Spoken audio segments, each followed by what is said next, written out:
чем отличие Нурмагомедова и Кадырова?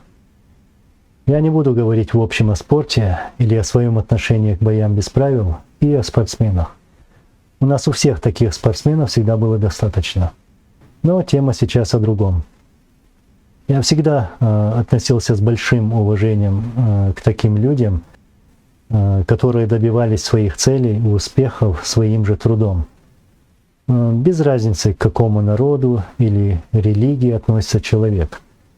И хочу сразу же подчеркнуть, что в этом видео я не хочу затрагивать народы.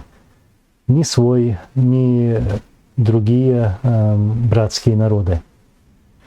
В последнее время в интернете начали раздувать тему Кадыров и Хабиб. И затем на просторах интернета начали мелькать слова Кадырова, где он называет Хабиба проектом организации по боям без правил. И я хочу коснуться именно этого момента. Как мы знаем, Хабиб Нурмагомедов — человек, который сделал свое имя со своим отцом и сам. На протяжении многих лет под руководством своего отца Хабиб пахал как раб на галерах.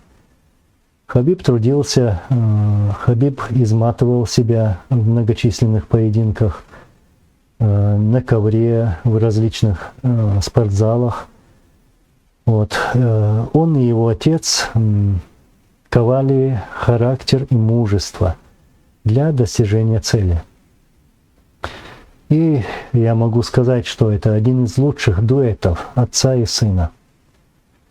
Хабиб выходил 29 раз 1 на 1 с лучшими бойцами мира и побеждал.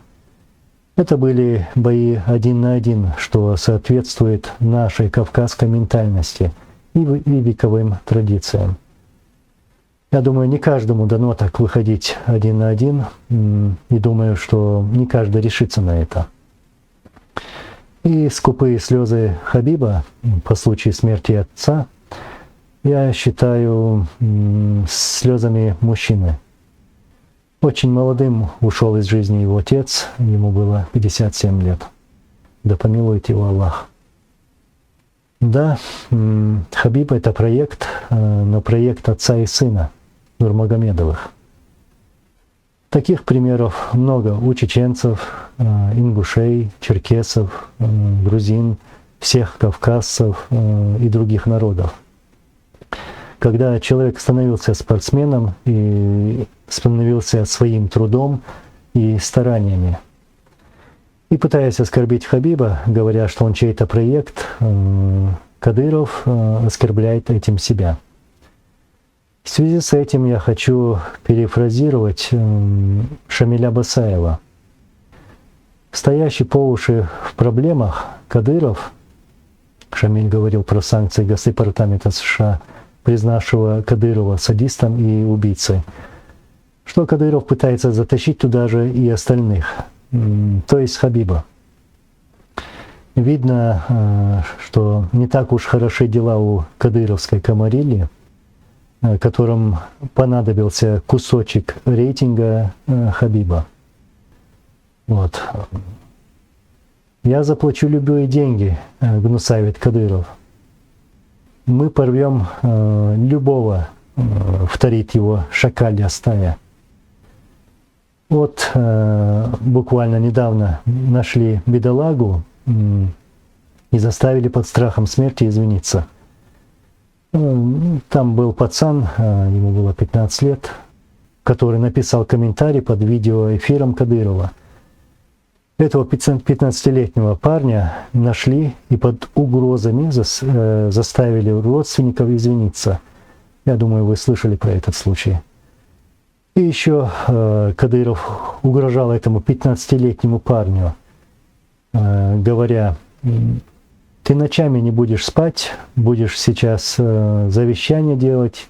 Если умру, помогите моей семье. Я очень много шайтанов уничтожал, и тебя тоже уничтожу», — сказал Кадыров. Вот весь уровень Кадырова и вся его сущность. В отличие от Хабиба, Кадыров никогда и нигде не решал ничего сам. Говоря по-мужски, 1 на 1. а умел чужими руками пугать подростков, женщин, чьих-то родственников, а также самолично пытать пленных. Он разгонял воинов, я про те 1500. Он грозит США и другим президентам, он может лаять и нести всякую чушь, но он никогда не сможет выйти один на один. Ни с кем и никогда. Это трус с патологией. На какой-либо мужественный поступок он не способен пойти. И его слезы по поводу убийства его отца это были слезы труса. Может быть, даже потому, что он знал, что его отца убили русские, а сказать это открыто он боится. А вот дагестанцам хочу сказать одно. Кадыров не имеет чеченских корней, не имеет даже кавказских корней. Об этом говорил его отец, там речь шла о корнях казаков. И советую быть сдержанными и не проводить параллели с моим народом, упоминая его имя, упоминая высказывания этого россиянина. Ведь Дагестан и весь мир видят, что он держится лишь на российских штыках и ядерной шизофрении. Империя уйдет, а нам жить по соседству.